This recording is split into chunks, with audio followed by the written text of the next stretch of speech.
Da-di-da-di-da.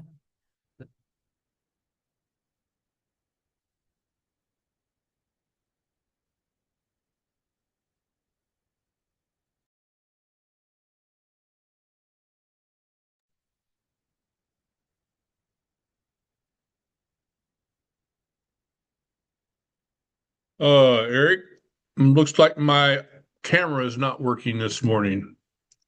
Well, that's a shame, Jonathan. It'll be okay. We'll manage through. Again, I don't I, know what. I I don't take this to be a very long meeting since I did try to get AHEC, who is going to present in March. They wanted to try to meet with myself and Keely this month to talk about progress, but and I said, hey, why don't you just be our presenter for the February reentry meeting?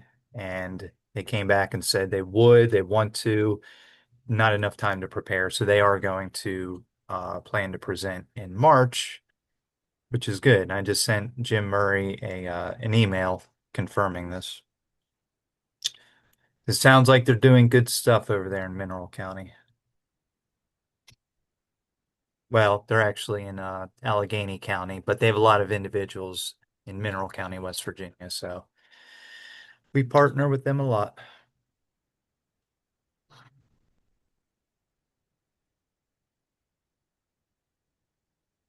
So it is 10 o'clock. I was just speaking with Jonathan just prior to, and now that he's on here, we'll probably have an abbreviated meeting, um, primarily due to not having a February presenter.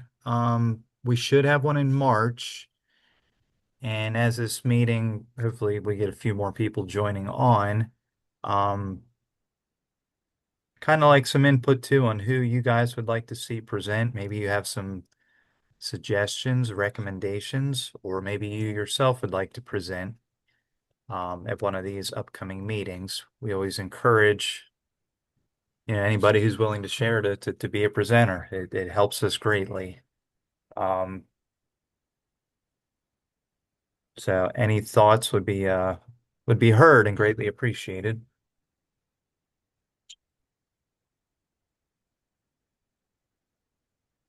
And I was thinking this morning, Jonathan, this is because I often think like, do I need to kind of like step down this from this position? But it's not my meeting; it's our meeting. Right. It's the reentry council's meeting, and I just try to facilitate for this region for these 5 counties. So, um,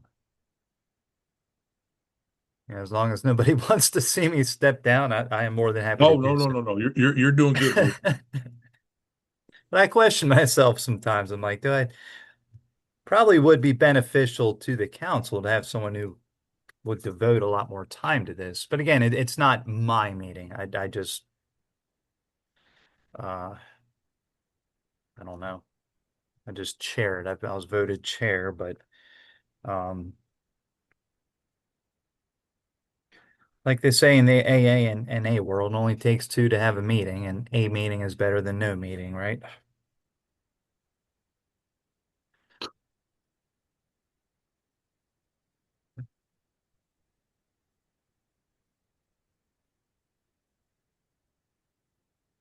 From Marcia, reach out to the 211 person nearest you. It'd be good for them to speak. I agree 100%. Would you happen to know who the 211 person nearest to our area Yes. is? Which county are we talking about? So the Potomac Highlands Reentry Council covers Grant, Mineral, Hampshire, Hardy, and Pendleton. That would be Candy. Okay. Do you have And I will contact? give you her number Okay, perfect. 304 Uh-huh. 366 Uh-huh. 4550 and tell her Marcia sent you. Will do. And I hope you don't mind. I'm gonna very briefly put you on the spot. There's 4 people here, 5 if you want to count AI meeting notes. Briefly, what does 211 offer to the state of West Virginia? Oh my goodness. We are information and referral. Um, I'll give you my situation. I cover 8 counties by myself. It's my responsibility to find the resources, put them into the state database so that when people call in, I can help them with those resources, or anybody in the state that has the same job as me can help them as well. But they call in about, actually, we get quite a few people getting out of incarceration, needing to start a new life and needing housing and all kinds of resources. So that's why I think West Virginia 211 would be a good asset for the Reentry Oh my Council. gosh, 100%. Yeah. Right now, a lot of them, well, in December, the 20 days that I worked in December, I had 43 homeless calls. So we try our best to help the homeless, food, utility assistance, almost anything you can think of, legal help. Just when you think you have everything in the database, something new pops up, and you get to add a different category. That is wonderful. And you said you cover 8 counties, I do. just not these counties. I do not, but I try to sit in on um, a lot of the council meetings because That's awesome. you don't get all the information just from one meeting. And by sitting in on all of the meetings, you kind of create the pie, Sure. rather than just one slice of it, if you know what I Do you have mean. access to the statewide database, or if someone Yeah. calls you, do you only have access to your 8 counties? Well, we prefer, our board of directors prefers now that we cover our own counties because there's more information that can be given to the caller that might not necessarily be in the database. And we can help them better if we're the ones covering those counties, if you know what I Okay, mean. Like absolutely. I think Candy covers about 10 counties. Okay. I might be off, but she has help in her office. Okay. That is a wonderful resource that I often forget about. And I believe wholeheartedly in collaboration. I feel like 211 is probably one of many, who have their own list of resources. But I feel like if we could just grow I mean, the more the merrier. Absolutely. Well, at our weekly meetings, I'm going to have to remember to start pushing attending the recouncil meetings because I'm not seeing anybody but me on Okay. these meetings I've been able to attend. So, Absolutely. We would love to have Candy present and just put it out there, what kind of database you guys have, what all information and referrals you have gathered so far. That's huge. But yes, thank you for that tip. I will reach out to Candy and see if we can get her on here. Um, Fletcher, glad to see you on here. I know you've been coming recently, and that's awesome. Do you by any chance have any leads on either who you would think or who you would like to see present at these meetings, what you would like to see out of these meetings? If you have anything, shoot. I know next month we have scheduled to have AHEC West, who's like a behavioral health out of Allegheny County, but they have so many clients that cross over into Mineral County. It's right there on the state line. So we partner with them a lot. And they do a lot for the corrections up there. Allegheny County Detention Center. A lot of time parallels and overlaps with services in our area, Potomac Highlands Regional Jail. Um, so any thoughts? I'm going to mute really quick. This is a prosecutor. I got to take this. It won't take but a minute, and I greatly apologize.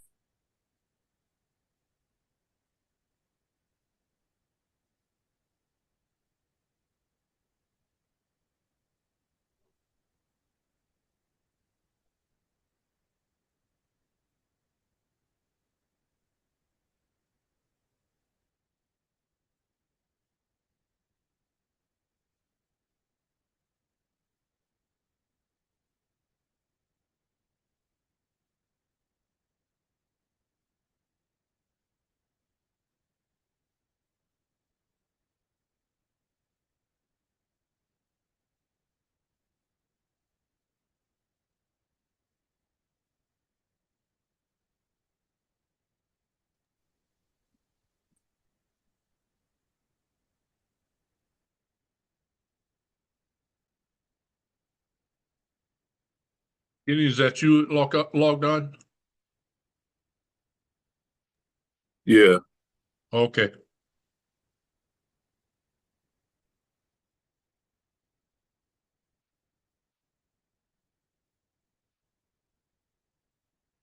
Were you supposed to speak this month with for Eric?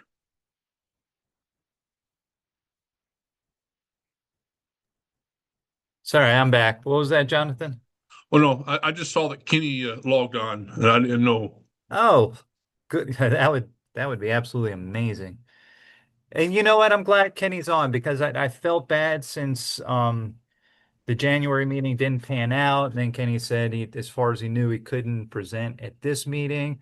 So Kenny, I did my homework and I printed out some stuff from the West Virginia Criminal Law Reform Coalition.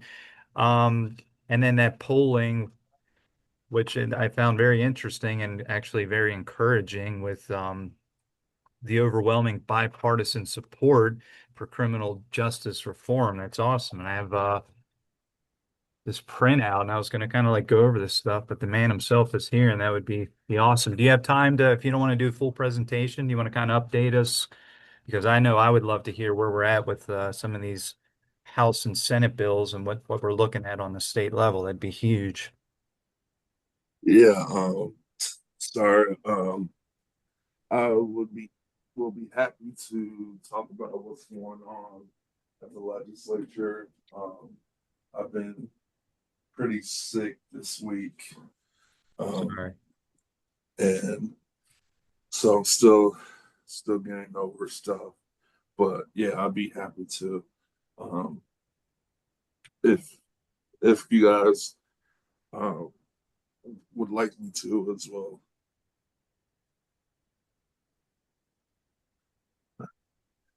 I guess I could just jump into it if you'd like. Yeah, for sure. I had AHEC West. They were possibly going to present, but they asked if they could do it in March instead. So this was going to be an abbreviated meeting anyway. So yeah, the floor is yours. If you just want to run over some brief updates, do a full whatever you want to do, whatever you feel comfortable with, we would appreciate it. Okay, it's not a problem. All right, so for those that don't know, my name is Kenny Matthews. I'm the West Virginia Economic Justice Associate for American Friends Service Committee. We are an international nonprofit that deals with three main thematic hubs: just peace, just migration, and just economies. And I deal mostly with the just economies work, primarily criminal law reform, recovery, reentry policy, as well as any policies in the state legislature that um, is designed to criminalize poverty, attack those marginalized communities in our state, and try to get some proactive policies um, introduced and voted on in the legislature, as well as combating some of the negative policies. This year is one of the more difficult years that we've seen in the West Virginia legislature. There is a huge push to increase penalties for various offenses.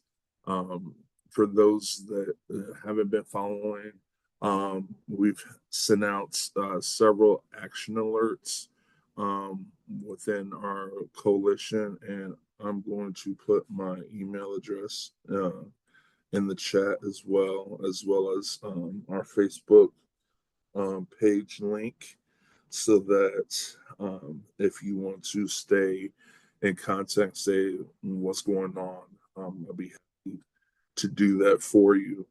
So first week, we had introduced the Senate introduced Senate Bill 137, and what that bill is designed to do is to increase the penalties, the parole eligibility for first degree, second degree voluntary manslaughter, and it even includes provisions to increase the penalties for recidivist statutes in the state. Um, Currently, a life sentence in West Virginia is 15 years to life. they're trying to increase it to 25 to life. Um, and a lot of people look at it as saying, well, this is like the worst of the worst kind of crimes. However, to give some background is that there are a lot of people that are currently incarcerated in the state of West Virginia that receive a life sentence for even recidivist statutes. The recidivist statute outlines even some property offenses as a violent crime for the recidivist statute. So there's an individual that we've been working with who is currently incarcerated on a 15 to life sentence for a drug offense um, dealing with marijuana, possession with intent to deliver of marijuana. And he received a 15 to life sentence. Now, this is prior to even federally marijuana being classified as a Schedule 3 narcotic, which means that it has some medical use. And the it's difficult when you have um, policies that increase penalties for offenses that really are causing a drain in our state. So in 2002, we roughly had 1 in 8 individuals in the state that were incarcerated. They were ages 50 and over. Um, Currently, we have 1 in 3 that's age 50 and over. So much so that they created 2 quote unquote geriatric wings and facilities, one at St. Mary's and one at Mount Olive. And they have institutional um, jobs, orderlies, end of life care for these individuals, where people sit with them. They push them around in wheelchairs around the facility to go get their commissary, go to the chow hall, things like that. But they're being still incarcerated just for the simple fact that they haven't died yet. And these are people that we are saying that we are afraid of. I don't know about you guys, but I'm not too afraid of someone that needs another individual to push them around in a wheelchair. I don't think that is a good use of taxpayer funding. And I don't think that is relevant to public safety. If they can't even maneuver themselves around, how much harm really can they do to society in general and the public? Um, so, also on the House side, they introduced House Bill 4761 and House Bill 4758, which are the House versions of the Senate bill to increase those penalties. If these laws are to pass, were to pass, we're talking about per individual an increase of roughly $500,000 of taxpayer money to house these individuals, presuming that they make parole when they're first eligible for parole after 25 years. For second degree, they're trying to increase it to a 20 to 80-year sentence. And for voluntary manslaughter, um, make it a 15, I believe a 15 to 40-year sentence. So there's a lot of issues with that. One is that obviously the increased amount of times increase taxpayer money. Two, um, that also puts a hardship on prosecutors in terms of plea deals, because if you have individuals that are facing 25 years to life, um, it's hard to get them to plead down to a lesser charge when those lesser charges are only 4, 5, 6 year difference in sentencing. typically prosecutors plead people down to a significant time difference as part of their plea negotiations, right? And so instead of facing a life sentence of 15 years, they say, well, we'll plead you down to this 5 to something.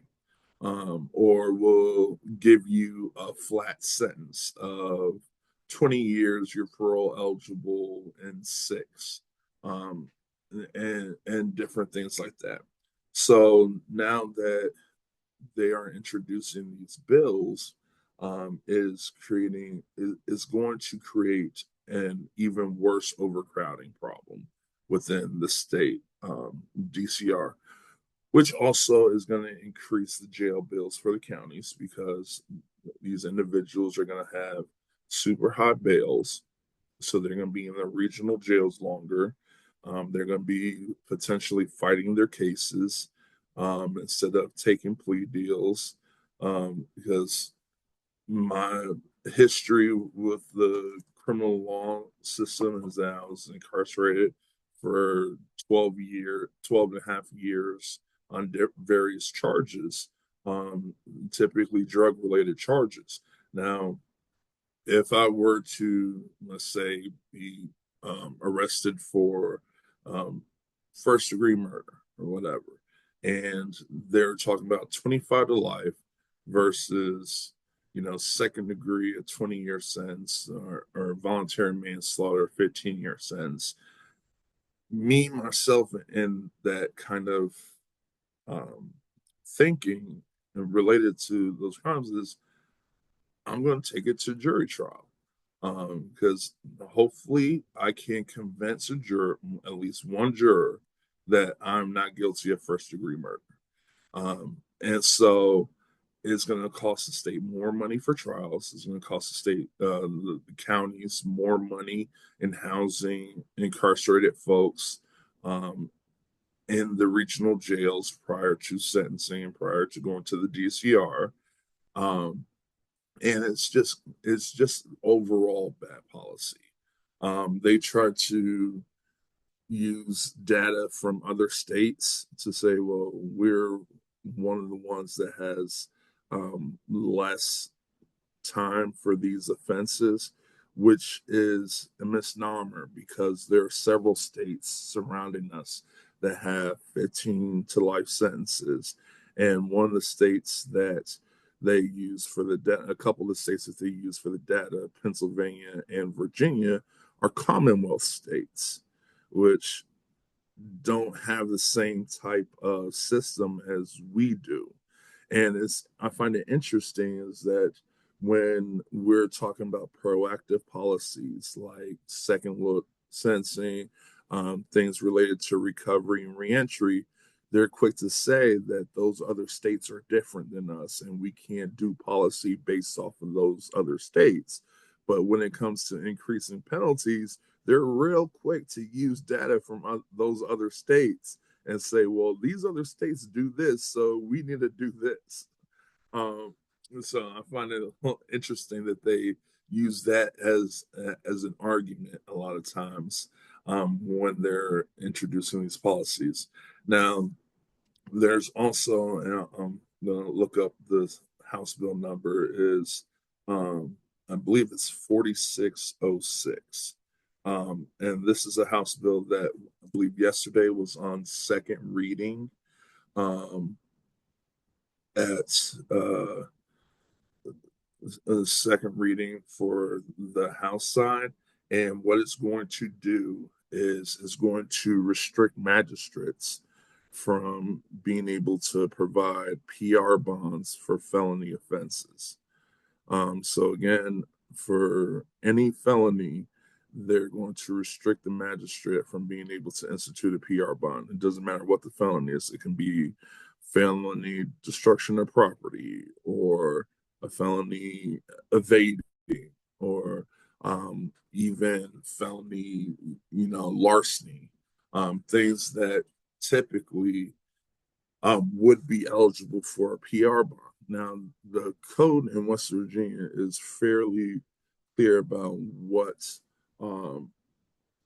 magistrates can look at as far as the setting of bond and bail. One of the things is the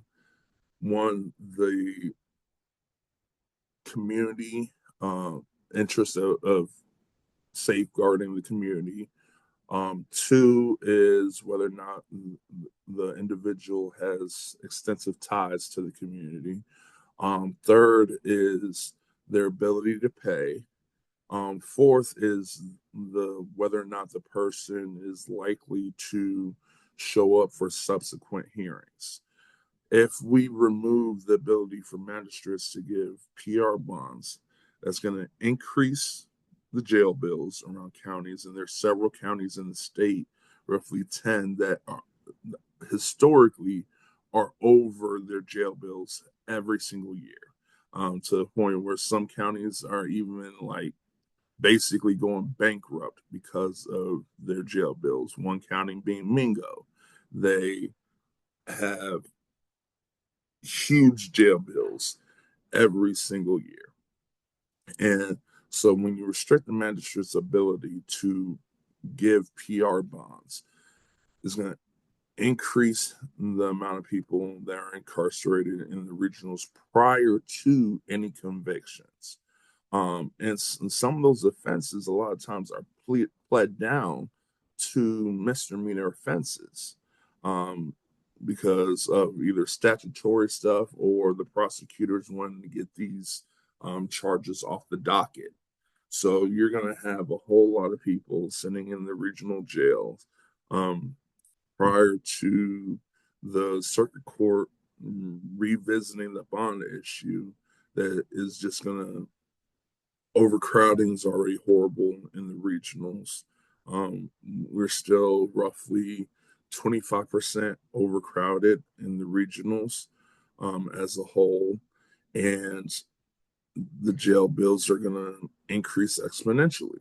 Um, the cost to incarcerate someone has already increased.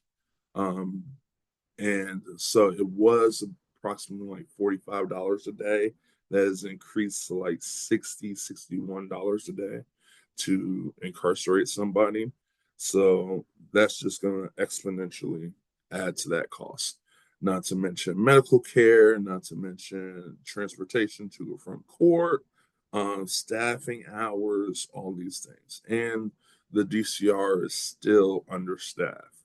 Um, they have several individuals that go to the academy, but they're not at 100% attrition rate, for those individuals that are coming from the academy, and even non-uniform staff, where you're talking about your case managers, your reentry coordinators, your unit managers, counselors, therapists, all those different things that fall under non-uniform staff in DCR are severely understaffed and are needing more people. So we send out action alerts to contact county commissioners, the delegates, senators, regarding these policies. We're currently waiting to find out. We've had down and bill drafting since basically the first week of session, um, our second look sentencing policy. And we're waiting for bill drafting to send it up with a Senate bill number. Senator Woodrum is, again, he's sponsored it the last 2 years, and he's going to sponsor it, be the lead sponsor on it again this year. Um, he understands the policy, and with a lot of these policies that the House and the Senate are putting forth to extend the incarceration time, it's even more important that we institute some form of second look sentencing within our state. Currently, there's roughly 14 states and DC that has some version of second look sentencing. And what our policy does, as introduced, it will allow those that have been incarcerated for 10 or more years, that were sentenced between the ages of 18 and 25 to be able to um, petition their sentencing court to say, this is who I am now versus who I was when I committed the offense. There are certain markers to show rehabilitation, like institutional behavior, furtherance of education, supports within the community. These are things that are really, really important in releasing these individuals. There's guys in there in Mount Olive who I've had the pleasure of being around that really helped me in my rehabilitation. These are guys with life sentences, some of them life without mercy, that potentially never getting out, that started a program called the Olive Tree Initiative, where they mentor guys that are getting out and teaching them how to behave in the facility, how to change their thinking, how to change their ways of doing things while incarcerated, so that when they're released to the community, that they have developed the habits to be better people. And these are guys that we are considering throwaways, right? That aren't deserving of a second chance. And so that's our policy for a second look sentencing. We're also looking at trying to get Senator Joey Garcia from Marion County is trying to introduce medical respite policy, so that those individuals that are, like we said, in wheelchairs, potentially on their deathbeds in these facilities, have a mechanism to be utilized to be released, and so they can live their life compassionately, and that we're no longer spending taxpayer money on individuals that need that really should be in nursing homes or with family members and being taken care of versus taking up a bed space in a facility. There's just so many policies this year that are going counterintuitive to what uh, best practices are in relation to the DCR. And I do have to say, we've had a couple meetings with Commissioner Kelly, who is the DCR commissioner, and he, for what it's worth, he is really wanting to see some positive changes within the DCR. He used to be in the House. He was a House delegate representative, 20 years in law enforcement, and he was also the chair of the subcommittee on the regional jails in DCR while he was in the House of Delegates. So he understands the overcrowding issues. He understands the education issues. He understands the employment issues within the DCR. And he would like things to change so that people are truly rehabilitated and not just housed until they are released from incarceration. But his hands are tied. He's in an appointed position, so he can only, when he goes in front of committees, testify to the state of the DCR and not advocate for really any policies himself. Um, and he, I think, if we were to get a lot of these policies changed, it would be helpful to him and his position within the DCR and helpful to the overall environment and culture that has been in the DCR here recently. So that's just a few of the policies that we're working on, a few of the policies that we're trying to combat. And it's different right now. The the environment of the legislature is proving really, really difficult for any positive, proactive things. And we're in a midterm election year, so every time the narrative is we're tough on crime, we need to do this and do that, and the whole tough on crime narrative historically has not worked. It has not helped. It's not beneficial to states. It's not beneficial to those that are incarcerated, and um, it's it's one of those things where just perpetuating that narrative um, is counterintuitive to actually what is needed. And we're looking at trying to possibly get some parole board reform. Um, Prior to COVID, the parole board grantal rate was roughly hovering between 55 and 61%. After COVID, the parole grantal rate has dropped significantly to roughly around 41% overall in who they grant parole to. And that is another problem when you have people that are incarcerated for long periods of time, and then they go up in front of the parole board and they're not granted parole for whatever reason. In November, a friend of mine went up for parole. He had done 15 years. Um,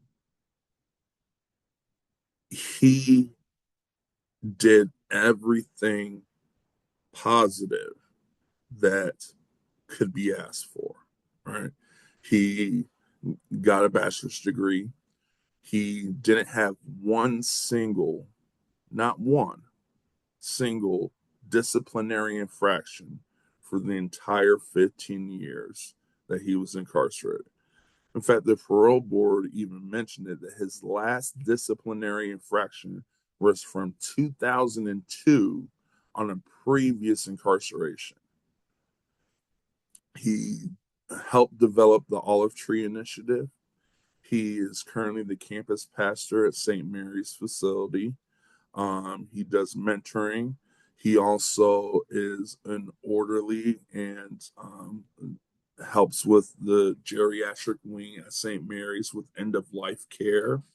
He had a job, several jobs waiting for him upon release.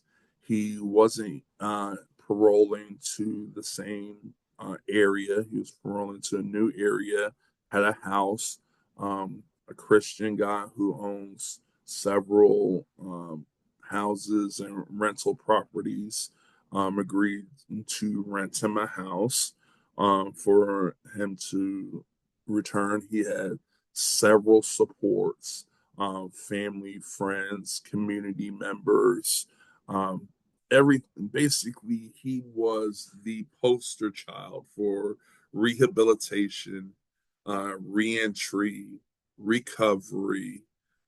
He 15 years of sustained recovery and sobriety completely changed his mindset, his life around, and the parole board denied him parole.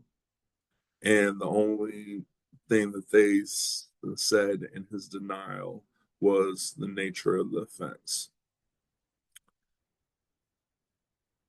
I've talked to several other guys who know him that are currently still incarcerated, and that to them, one of the things the guys said to me is he said, if he couldn't make it, and he literally does everything right, what chance do I have when I have made mess ups at the beginning of my incarceration?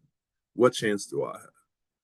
And that's a difficult thing. That's a hard thing to have in your mind when you know that there's somebody that should have been granted parole that, according to everybody's standards, I guess with the exception of the parole board standards, did everything that was necessary to be granted parole, and they were denied. It can lead to a defeatist mentality, can lead to questioning whether or not it's even worth trying to do better if they're going to be arbitrary in their decisions. it's a whole lot of things with that. So we're looking at possibly trying to get some parole board reform. And again, it's a hard thing because the parole board, they're appointed, um, and there's really no legislation, um, really legislative oversight when it comes to the parole board. They're pretty well autonomous in their decision making and how they operate. The main things in legislation that controls the parole board is basically when they meet and the process of their appointment. And other than that, they decide whether or not someone is deemed ready to reenter the community and things like that. So um, it's again, it's, I hate to like be kind of down, but this is a difficult, a super difficult climate and time that we're in, especially when it comes to positive reform related to um, criminal law reform or anything like that. Um, so I don't know if anybody has any questions or wants to know. Oh, also we're having our um, advocacy day, criminal law reform advocacy day. It's going to be on March the 2nd. We're going to start off at like 8 o'clock in the morning at the Center of Budget and Policy Office, which is 1610 Washington Street East. It's 2 blocks away from the Capitol. It's in the same building as the West Virginia School Service Personnel Office downtown, right off of Washington Street in Greenbrier, um, in Charleston. We're going to start off there with a breakfast.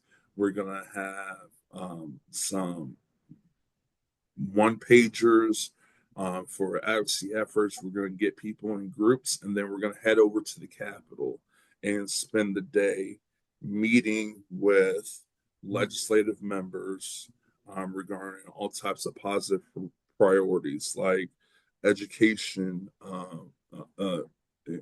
the reentry stuff, education priorities, as well as we even just recently this week had Senate Bill 736 introduced to require the DMVs provide IDs for those individuals that are eligible for release. Because as we know, you can't really do much without an ID, and the DCR issued IDs. Um, while some organizations and some businesses um, will recognize that, it's not across the board across the state. And so having people get released with state issued IDs from the DMV is another one of our priorities to help with the reentry. I know Jonathan and Eric, and I'm sure even Danica is very well versed in the issues and challenges of providing help to somebody when they don't have the proper identification or proper paperwork for things. Um, and so that bill, again, Senate Bill 736, would help with that, in that the DMV, prior to the person being released, they would have a state issued ID from the DMV, and they'd be able to use that to set up bank accounts, to uh, fill out job applications and get employment, for housing, all these different things. But again, March the 2nd is just an advocacy day. We are having people do actions, meet with legislative members. Currently setting up meetings with different members of the Senate and the House for those days. A lot of them on House Judiciary, Senate Judiciary, and specific um, counties that people that are going to be attending are representing and are the constituents of.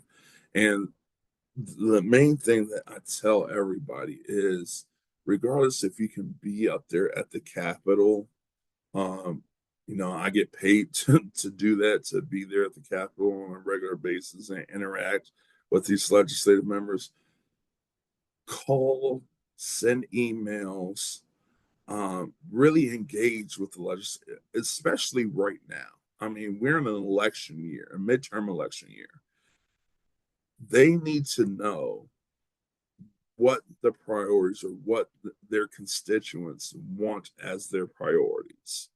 I mean, they said prior to the start of legislative session that they're not really going to deal with social issues, right?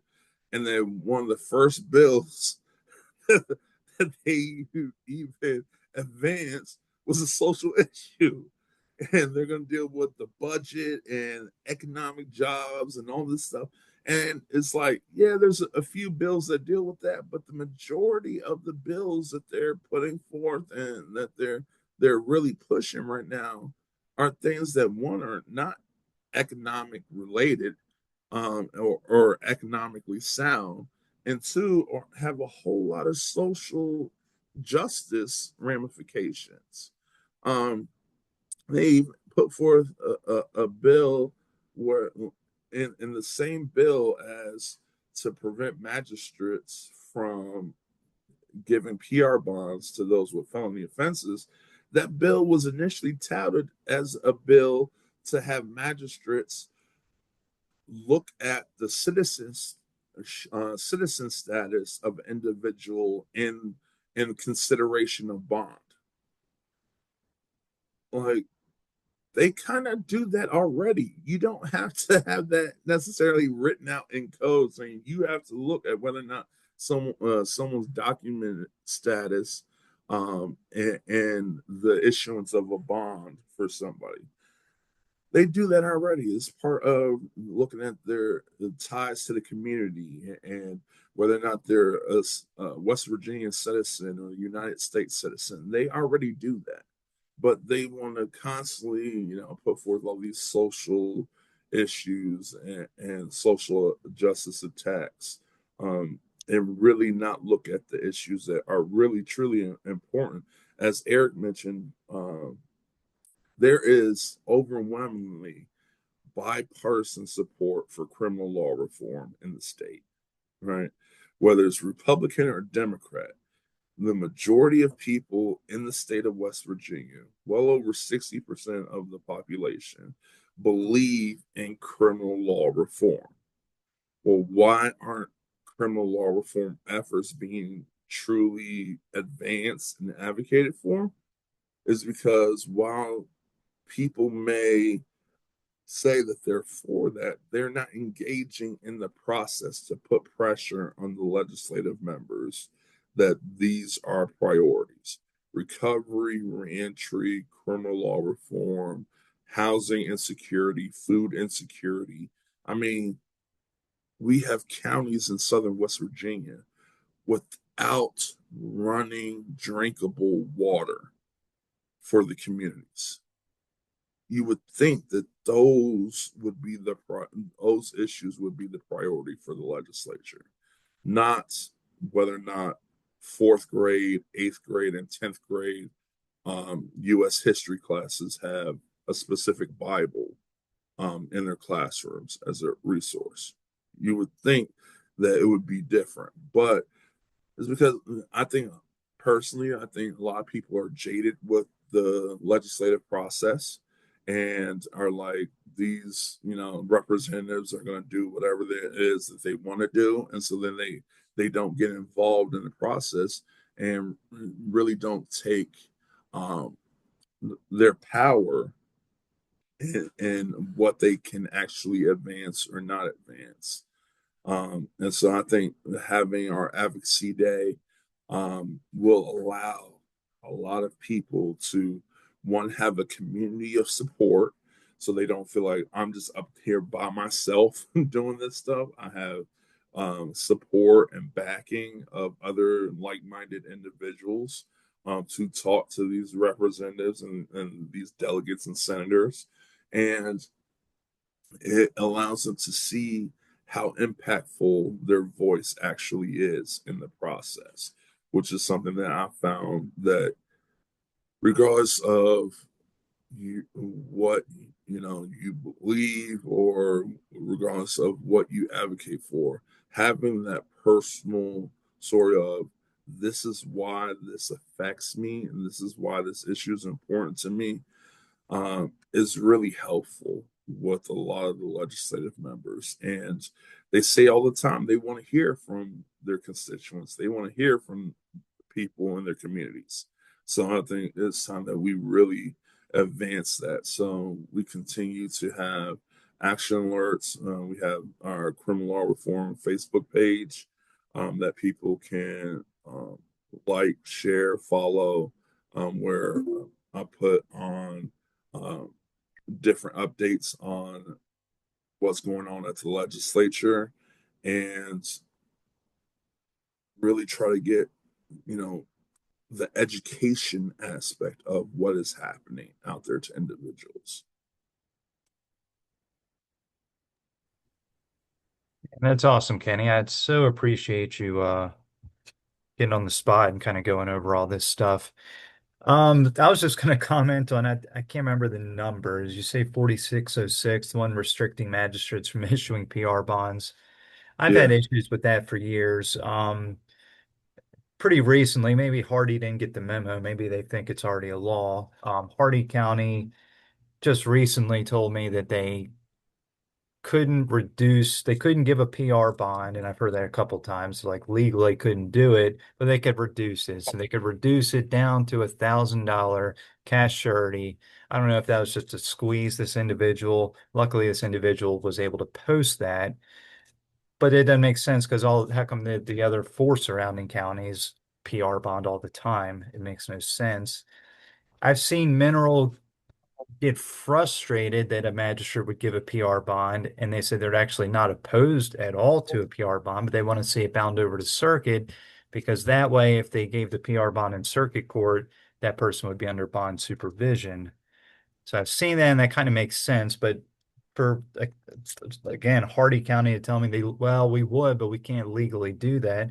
But it sounds like that's not yet a bill. So legally, they should. No, magistrates are typically the ones that first set the presentment of bond, right? You go to the magistrate, they set the bond, and they set it based off of disclosures that the individual gives when they present in front of the magistrate, like their ability to pay, things like that, as well as information they have from the complaint brought forth from the local law enforcement as to the nature of the offense, if there's a victim, and all those type of things.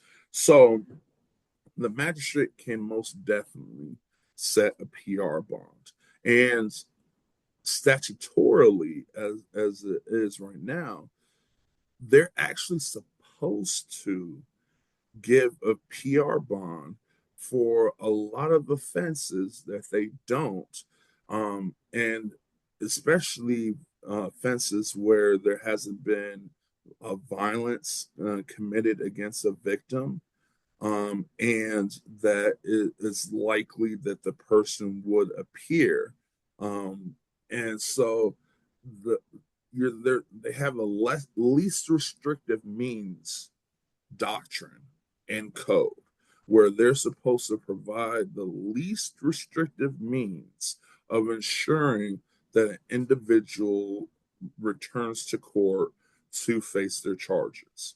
And so, for a lot of cases where the magistrates even do that $1,000 cash or surety or $500 cash or surety, that's not the least restrictive means. The least restrictive means would be a PR bond, a personal recognizance bond. And you can have a monetary amount attached to that PR bond so that if the person does not show, then they receive a capias for failure to appear, and then their bond is set at that amount at that point, and they have to pay bond in order to become a release. But if you look at it as the process, right? Even cases that are bound over to circuit court, right, that are no longer in the magistrate's hands after the initial appearance, right? It may be months before someone actually has a court date to have a bond reduction. So those 30, 60, 90 days that someone is incarcerated without getting from a circuit court judge to say, hey, I should have a PR bond because I will show up to court. I'm not a danger to the community. I'm not going to go out and, hurt a bunch of people. And I have ties to the community because I have a house, I have a mortgage, I have a job, I have all these responsibilities. And I will show up. During that time period, they can lose their job, they can lose their house, they can lose all these other community supports that they have. So you're actually putting them in more of a risk of doing something else because if you have a house with a mortgage or you're renting a place, let's just say you're renting a place, you have an apartment, you have a job, you get a some non-violent felony offense, all right, and you go in front of the magistrate says, hey, got to set your bond at $1,000 because I can't give you a PR bond. How long is your job going to hold your position for you before you're fired? How long is your landlord going to hold your apartment for you before you're evicted and kicked out? Right. And so then you get, let's say you go in front of the circuit court judge, and the circuit court judge says, hey, we're going to give you a PR bond. We're going to let you go. But now you're released without housing, you're released without employment, with all this stress on you. You're actually more likely to commit a subsequent offense in that scenario than you are if you are given a PR bond at the very presentment in front of the magistrate. These are things that, really needs to be looked at. And, it's just difficult to justify, keeping somebody when you use the guise of, well, just go to circuit court and you'll get a PR bond. Well, why go through that process? Why waste a docket item on a circuit court judge's docket? Why waste time for the prosecution, the defendant, the judge, the bailiffs transporting from the regional? Why waste all that time and resources when, if the initial appearance, the magistrate can say, hey, we're going to give you a PR bond and bypass all that other unnecessary stuff.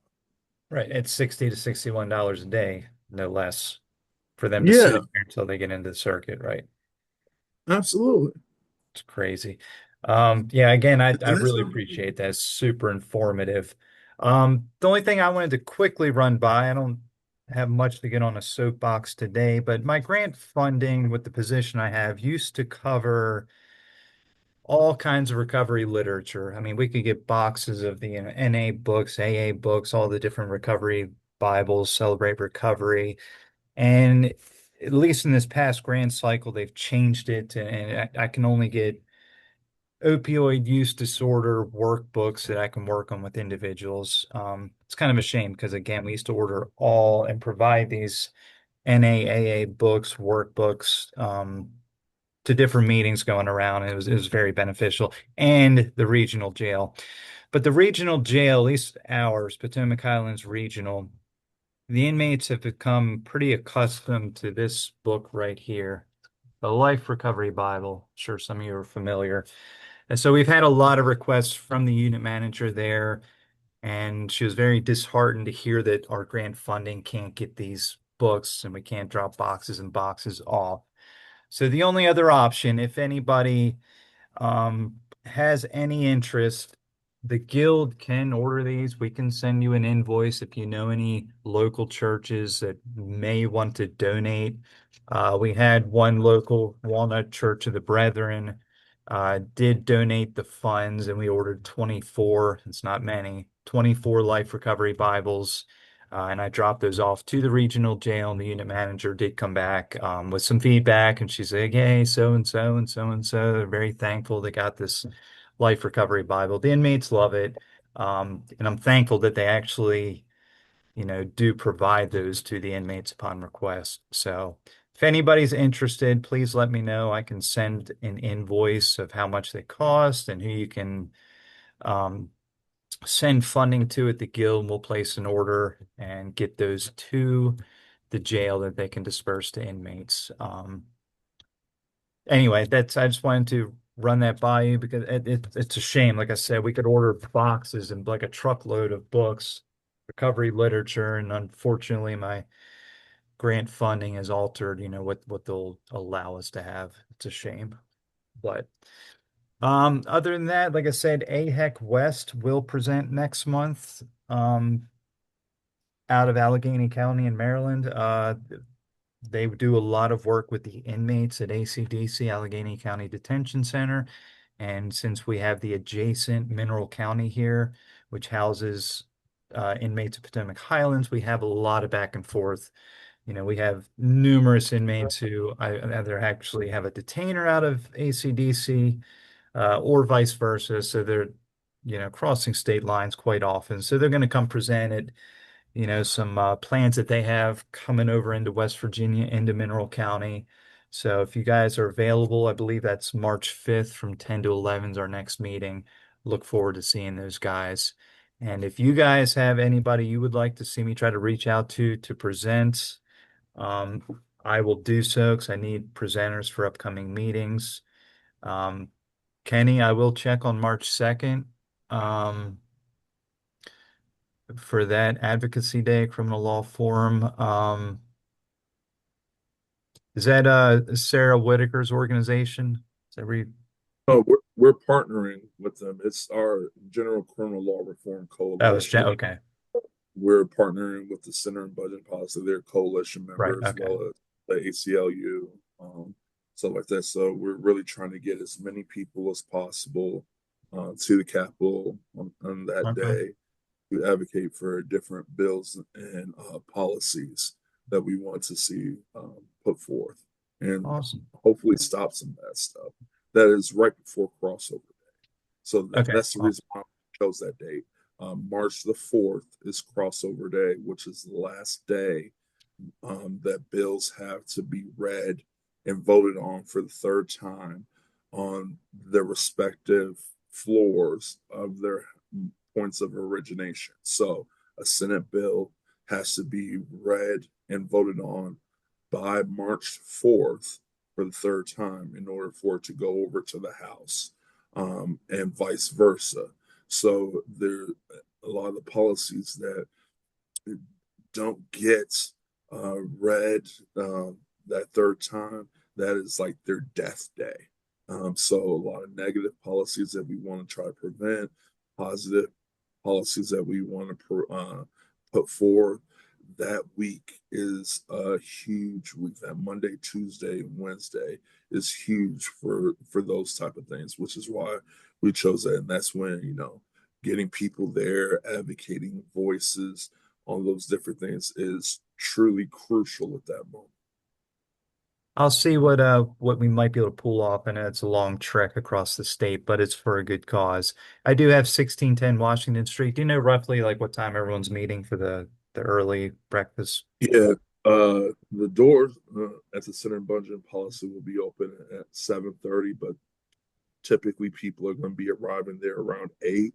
And then we're going to go to the Capitol for legislative meetings, committee meetings, and the floor sessions at 9.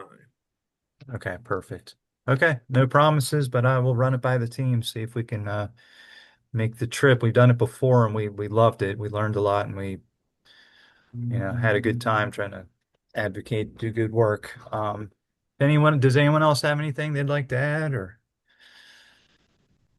Nope. Okay, well, we'll hopefully see everybody on March 5th. And I know that's a busy week for you, Kenny, so hopefully we will see you March 2nd. We'll try. So All right, thanks again for coming on and speaking for us. That was awesome. So everyone have a good no rest of problem. the day, and we'll hopefully see you next month. See you guys.